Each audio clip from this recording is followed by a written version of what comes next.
How realistic is it to think Mo can transition from football to baseball and be a regular contributor? Or how soon could he be a regular contributor, realistically? I think, I haven't seen enough of him to say whether he can do it and do it at a high level or not. I will say that if the big league clubs are willing to give the guy almost $2 million, there's got to be something there. In my lifetime, in your lifetime, there's been a couple guys that have really stood out. Brian Jordan also, but Dion and Bo Jackson, that were able to play both of these sports and play them at a high level. But that's a very small group of guys that could do that. So it's not easy. It can be done. The hardest thing for Mo is going to be the game speed. Going from high school to college, the game speeds up. Everybody throws harder. They run faster. The ball comes off the bat harder. So not only just at the plate, but like in the outfield, judging fly balls, and the parks are generally bigger, deeper.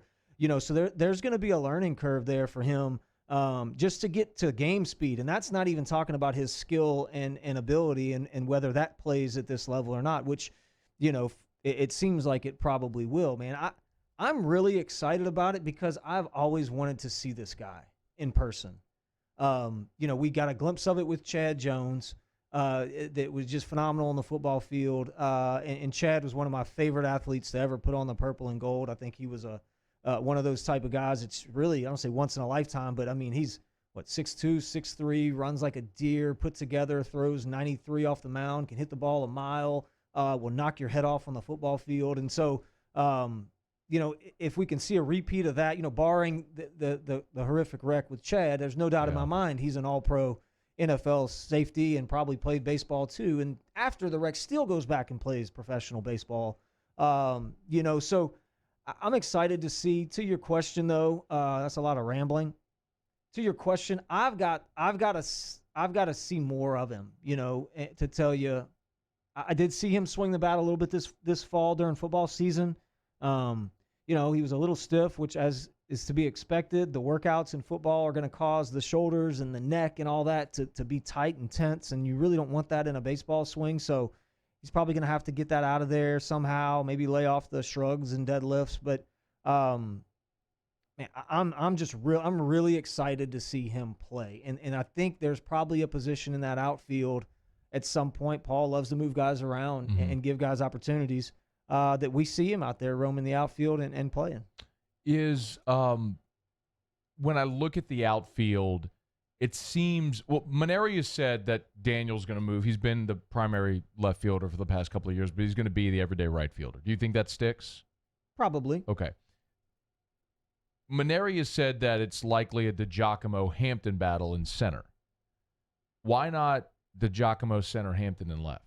Yeah, I think DiGiacomo skill set in center field with the speed and the arm strength is probably pretty good. You've been big on Gio. I like him a lot. Yeah, you think, I don't want to put words in your mouth, but you've said many times that he's a pro. I think he's a pro.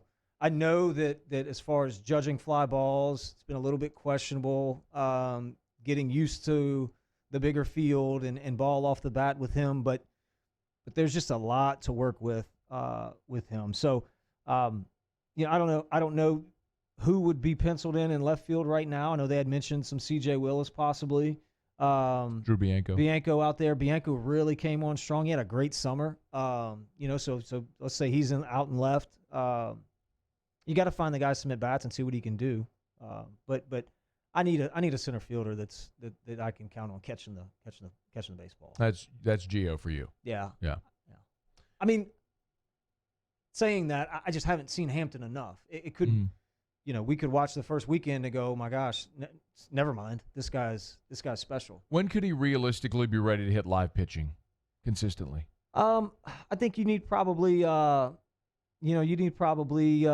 weeks or so of like cage work, swinging the bat a couple hundred times a day, getting the body used to doing that. Then you need a week or so of live pitching. And then after that, you're ready to go. So, I mean, I would say 2 to 3 weeks maybe. Okay.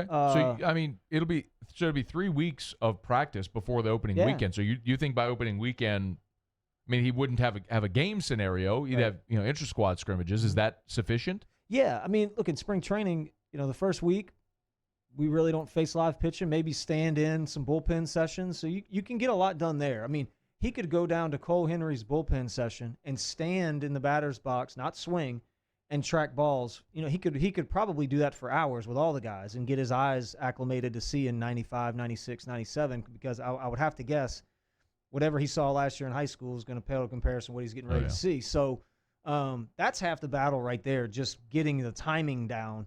But in spring training, you know, you do that for a week, and then literally the games start. And it's go time. Yeah. You know, so some live BP on the field, a couple live at bats, a couple inter-squad games, and then you see what you got.